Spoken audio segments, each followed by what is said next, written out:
Ladies and gentlemen, presenting our star performer for the night, the fabulous Fritzy.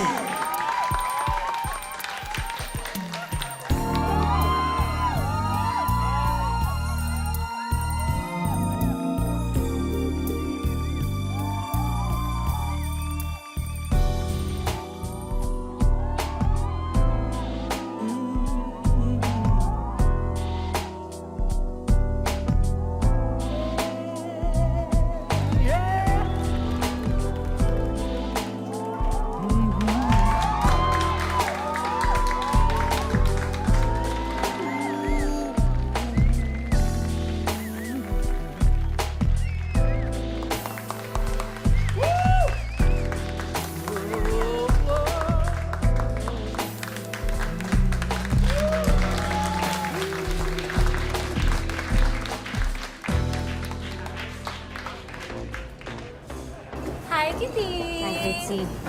Hi. Opo!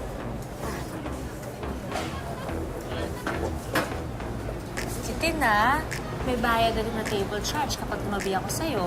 Okay lang. Naman, anong problema yun? Biro lang. Ano ka ba? Nga pala, sa'yo. Thank you. Ang sweet mo talaga, Kitty. Sobrang sweet mo. Kitty, alam mo ba, hindi ko pa nararanasan magkaroon ng jowang tibo. Pero, kung sakasakali, ang gusto ko sana yung kagaya mo yung magiging first time ko. Fritzy! Halika dito. Paano? Isa ba na tayo minsan, ha? Bigay ko sa'yo bago kong number. Ito, may ballpen ako.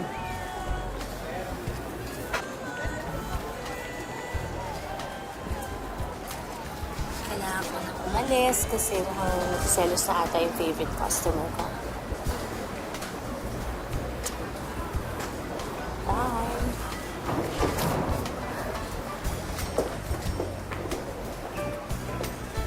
Hi! Ano? Saan ka ba pupunta?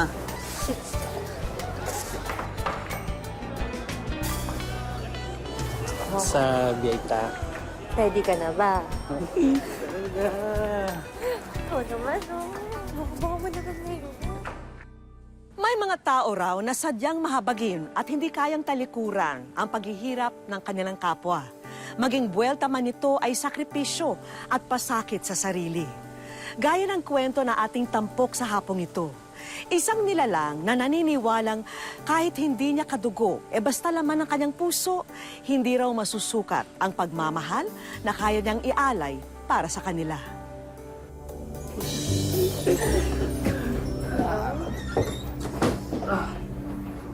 Sino ba yung tibo mo kausap doon? Nandiligaw ba sa'yo yun? Wala yun, no. Don't tell me nagsiselos ka. Pinaglalaroan ko lang yun. Obvious naman kasi na patay sa akin yun. Siguraduhin mo lang, ha? Oo naman. Ikaw pa rin ang favorite ko.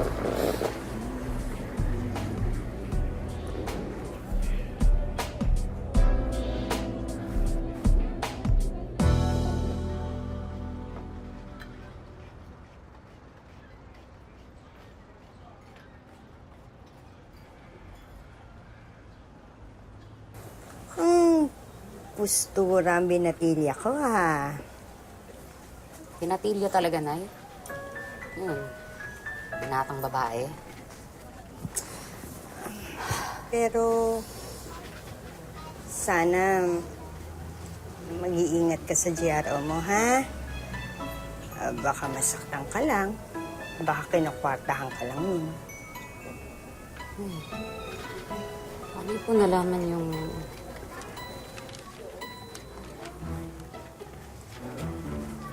Ito, nakita ko to sa mga gamit mo na nagliligpit ako. tinawagan ko yung number. Sabi, nightclub. Después, GRO. Grabe ka naman, Nay. Like mo pang detective. Hoy, tsaka ano dadala kang kondom. Nay! Si!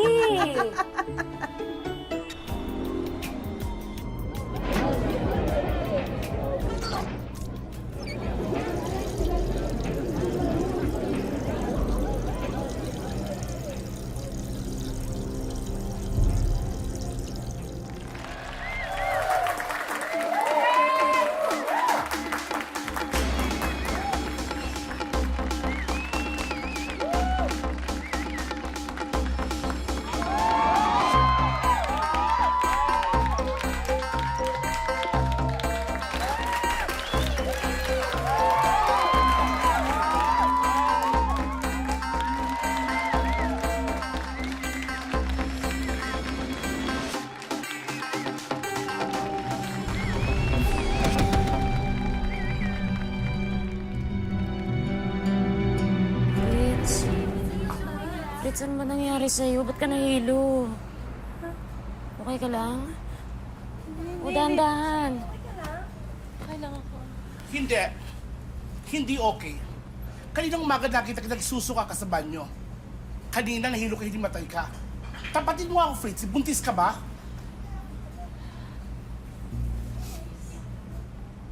Di ba kabiling-bilin ako sa inyo kayo papabuntis sa customer? Kasi wala akong balak mag-alaga ng buntis dito. Ipunin mo ng gamit mo. Mamu, huwag mo ko paalisin dito. Ayusin ko to, promise na ako. Ayusin mo ang dapat ayusin. Kung hindi mo kaya, lumayas ka.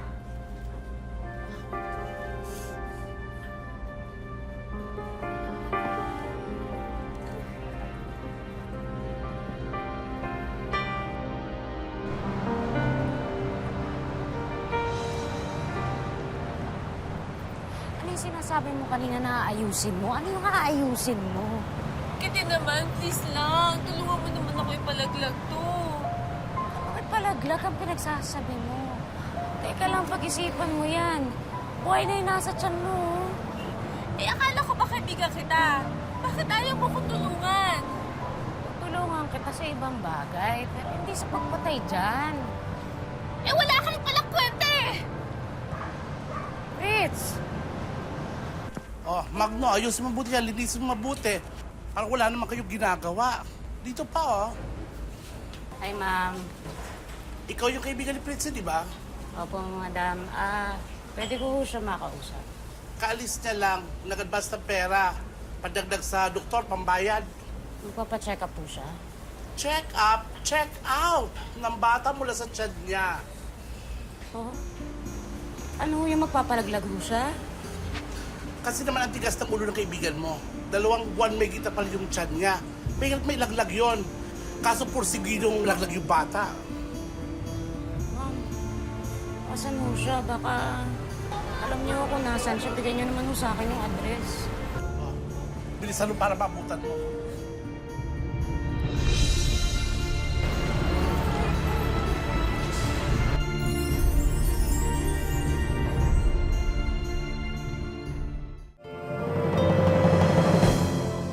Sa loob ng 14 na taon, isa po sa mga naging layunin ng Wish Ko Lang ang tuparin ang hiling na makita o makasama muli ang mga nawawala o naglisang kaibigan at kaanak ng mga lumiliham sa atin.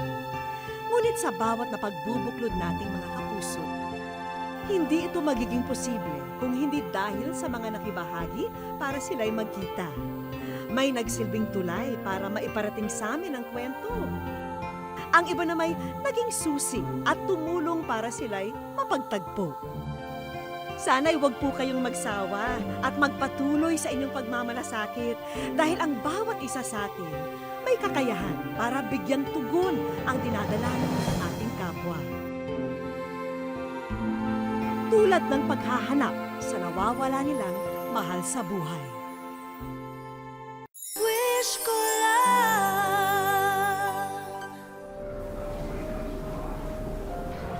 Ano ba, Iha? Itutuloy ba natin to, Ibuka mo na tong hita mo nang matignan na kita. Ano, Iha? Ready ka na ba?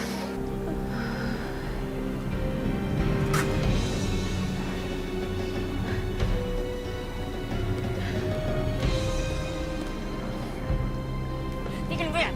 Sino ka? Ano ginagawa mo dito? Ma! Kitid, ano ba? Bakit ka ba nakikialam? Hindi ito ang solusyon sa problema mo. Ano ka ba? Yung dinadala mo buo na yung tao na yan? Kaya mo pa patay ng tao? Ha? Ano gusto mong gawin ko, Kitin? Hindi naman ako susuportahan ni Marvin eh. Ako.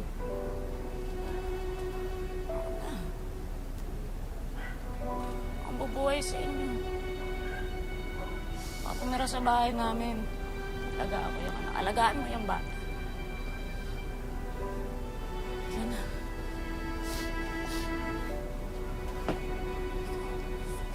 Dandahan. Anak, sigurado ka ba dyan sa ginagawa mo? Ay, yun lang yung paraan para mabuhay yung bata. Pero mukhang sanay sa ibang klaseng buhay si Fitzy, anak. Parang hindi naman niya gusto maging ina eh. Paano kung umalis siya?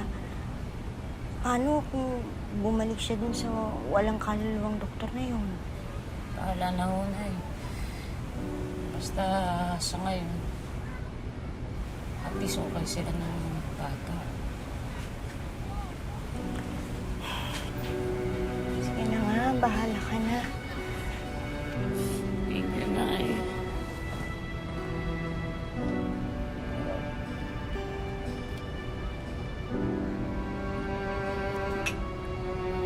Nay! Fritz! Ito na ako, may dala akong pansit. Kain na!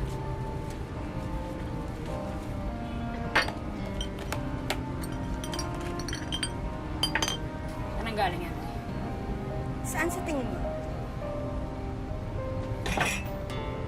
Kitin! Kitin! Buong akala ni Kitin na magiging maayos na ang lagay ng kasintahan at magbabago na dahil magiging ganap na siyang ina. Pero may lihim na bisyo pala si Fritzy. Join us! Ah! Kitin, ano ba? Ano ba? Teka nga! Di ba nakikialam dito? Nakikialam! Itong gawin to, sumasama ka dito? Ha? Ito yung nakabuntis tayo, di ba? Ba't ako sumasama dito? Hindi mo naka... Kitin, ano ba? Ha? Tara mo, Fritz! Gago ka! Ano? Ano? Ano? Bawa ka, gago! Gago! Ano? Bawa ka! Gago! Kitin! Gago! Ha? Tama na! Kitin! Tama na! Bakit ang gugulo kayo dito? Ikaw na lang, prinsip, puro lang kabalasan ang binibigay mo sa akin. Uwi ko na siya. Iuwi mo, sino magbabayad ng mga sinira nyo? Siya! Pag ako pinagbayad mo, punta tayong pulis. Sasabihin ko sa kanila, nagpapasabo ka dito sa club mo. Ano? Sige na! Umalis na kayo! Lumayas kayo! Mabwisit! Layas! Ha? Problema, puro kamalasan.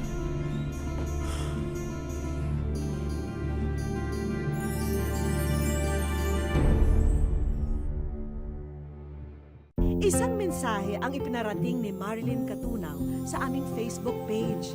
Wish niya raw ay mahanap ang kapatid na si Philip Katunaw, 41 taong gulang. Huli siyang nakita sa kanilang tahanan sa Parañaque nitong January 28.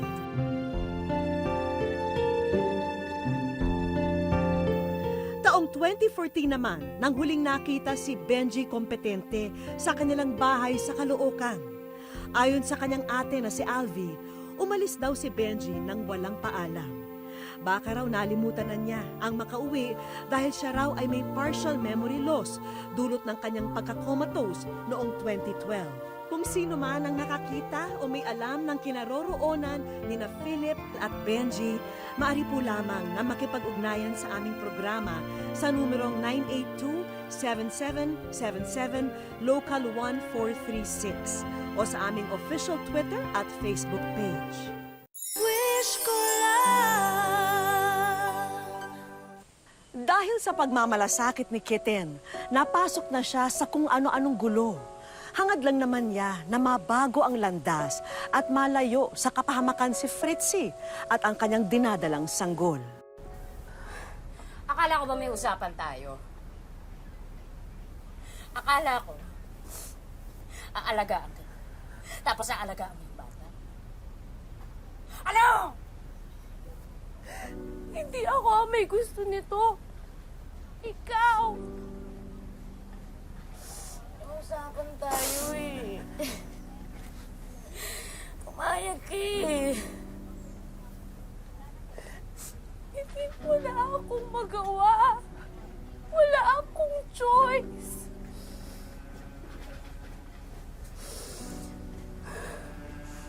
Akala ko kasi nung maramdaman mo na may bata dyan sa sinapupunan. Na may buhay na tao sa loob. Akala ko matatauhan ka. Akala ko mamahalin mo yung bata. Nagkakamali ka, okay? Hindi ko gustong manganak. Masaya na ako sa buhay ko. Kitin, hindi ito.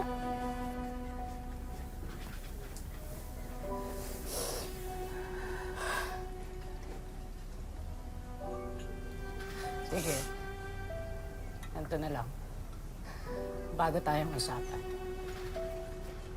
Kapag kapanganak mo, pwede ka nang lumayas dito. Ha? Pero bibigay mo sa akin ang bata. Ako magpapalaki dyan. Ako magmamahal dyan.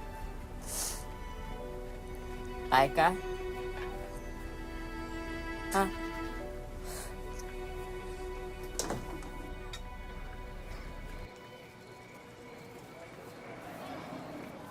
Makalipas ang ilan pang buwan, nagsilang ng batang lalaki si Fritzy. At kagaya ng naging kasunduan nila ni Kitten, maghihiwalay na sila at maari na siyang umalis, pero iiwan niya ang anak niya.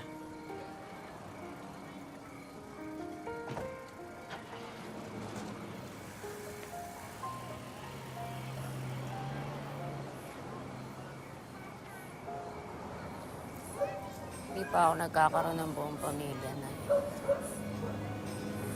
Akala ko po ito ng pagkakataon.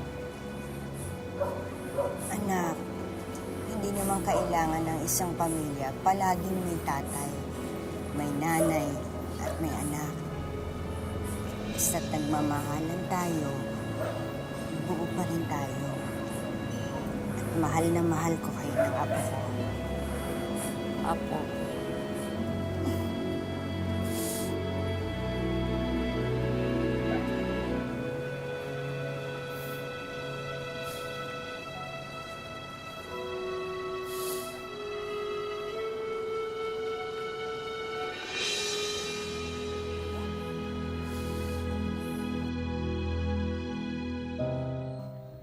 Pitong taong gulang na ngayon si Willie, hindi niya tunay na pangalan. Ang batang itinuring na ni Kitten bilang sariling anak. Bagamat may mild autism ang bata, handa si Kitten na pagsikapan ang kinabukasan niya. Lahat po ng ginagawa ko or pinipili ko is para kay Willie. Hindi po ako pipili ng para sa sarili ko kasi mahirap magkamali. Kapag binabay kita ng toys, gaano mo o kalab? Pinakamarami. Maalis si Papo sa work, gaano ka nalulungkot? Namimiss mo ko. Bakit? Kasi hindi ka dumatating. Sa iba't ibang trabaho na pinasukan ni Kitten para lang maibigay ang mga pangangailangan ng anak, sa isang bagay siya nakasisiguro. Mahal niya ang pagluluto.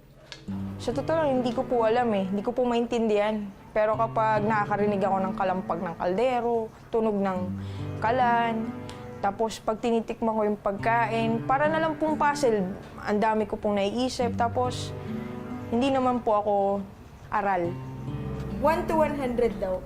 Ilan daw love mo kay Papa? 100. 100? Love you, Papu. Papu, Papu. Yes, Papu. Thank you na.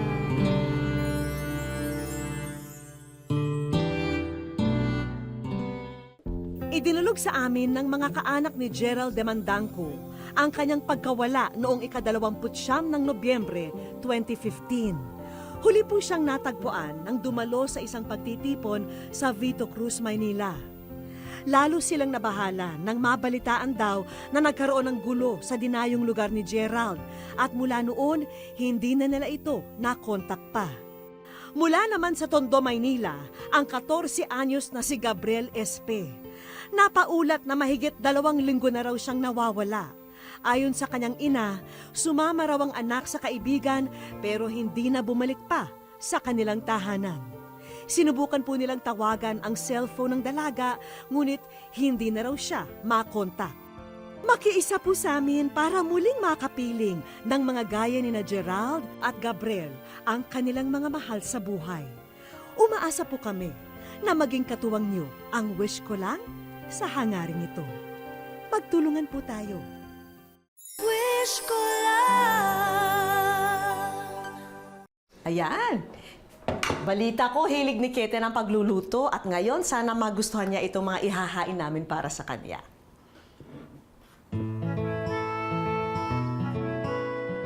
Bilang treat kina Kitin at Willie, niyaya namin sila sa isang staycation sa isang hotel. At sa loob lang ng ilang minuto, malalaman na rin nila ang totoo. Tsaka si Mami nagluto niyan. Di ba lahat ng food sa FB si Mami nagluluto? Wish ko lang! Welcome! Welcome sa Wish Ko Lang. Ay, ito si Willie, kamusta? Alam mo, ang ganda-ganda ng kwento niyo. Ay, thank you po. Ha? Naku, welcome sa aming programa. Ito ang aming munting sorpresa para sa inyo. Sana magustuhan niyo. Sana nasurpresa kayo. Oo, naku. Ang ganda-ganda ng kwento niyo. Dahil talagang isang bata na hindi mo talaga kadugo, Opo. tinanggap mo ng buong-buo. Opo. Bakit mo ginawa yun? Siyempre po kasi po galing po din ako sa broken family. Tapos same din po, may stepfather din po ako. Tapos yung father ko naman po yun na biological, hindi ko pa po nakikita since nung pinanganak po ako. So, anong naging effect sa buhay mo? Mahirap po.